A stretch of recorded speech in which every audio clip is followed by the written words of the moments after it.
প্রিয় বন্ধুরা, আজ আমি 6-1-1984 খ্রিস্টাব্দে আমার দিনলিপির পাতা থেকে পাঠ করে শোনাচ্ছি। শঙ্করটা মহা ফাজিল, দুষ্টুমি বুদ্ধিগুলো ওর মাথায় চরকি পাক দিচ্ছে। সোমবার দিন সকালে পেছনের মাঠে ক্রিকেট খেলতে গেছিলাম। ছোটন, শিবা, পার্থ, শুভ ওরা ছিল। মৃণাল ক্রিকেট খেলেনি, আনন্দের সাথে ব্যাডমিন্টন খেলেছে। প্রথমে ব্যাট করছিল শুভ। ও যেভাবে ব্যাট চালাচ্ছিল তাতে বলটা আগেই হারানো উচিত ছিল, কিন্তু বলের কপাল জোর খুব, আগে হারায়নি। শঙ্করের মারাটার জন্য অপেক্ষা করছিল। প্রদীপের বলটা ছিল লেগের দিকে, আবার ওদিকে পচা পুকুর। একবারটি পুকুরে নামলে চুলকানি নির্ঘাত। শঙ্কর বলটা পুকুরের মাঝখানে মেরে বসলো।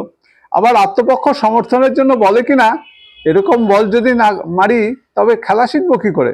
ছোটন বলল, আর খেলা শিখে কাজ নেই, বলটা নিয়ে আয় তো। বল আনা কি সোজা ব্যাপার? পুকুরের মাঝখানে পানা, তাতেই বলটা সে দিয়েছে। পুকুরের পাড়ে কাঠের পাটাতনে ধোপা কাপড় কাচ্ছিল। শঙ্কর বলল, ধোপা ভাই, বলটা একটু এনে দিতে পারো? ধোপা বলল, তুমি আনো না কেন? তোমার পা তো ভেজাই আছে, আমি গেলে নতুন করে পা ভেজাতে হবে। এর মাঝে শিবা কোথা থেকে একটা বড় বাঁশ সংগ্রহ করে আনলো। ধোপা তার কাপড় রোদে শুকোতে গেছিল। শঙ্কর কাঠের পাটাতনটা জলে ভাসিয়ে বাঁশ দিয়ে ঠেলতে লাগলো।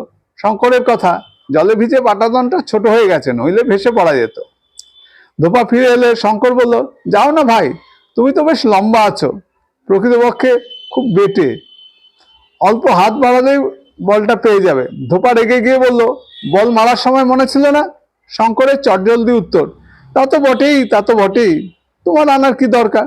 পরে ফিসফিসিয়ে বলল, তোমার তো সেই যে আনতেই হবে, 5 টাকার বলের মায়া তুমি কি ত্যাগ করতে পারবে?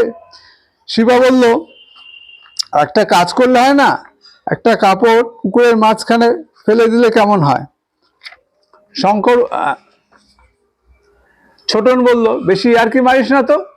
প্রদীপ একটা বিকল্প ব্যবস্থার কথা বলেছিল, কিন্তু শেষ পর্যন্ত সুকুমারদার দোকান থেকে 5 টাকার বল কেনা হয়নি।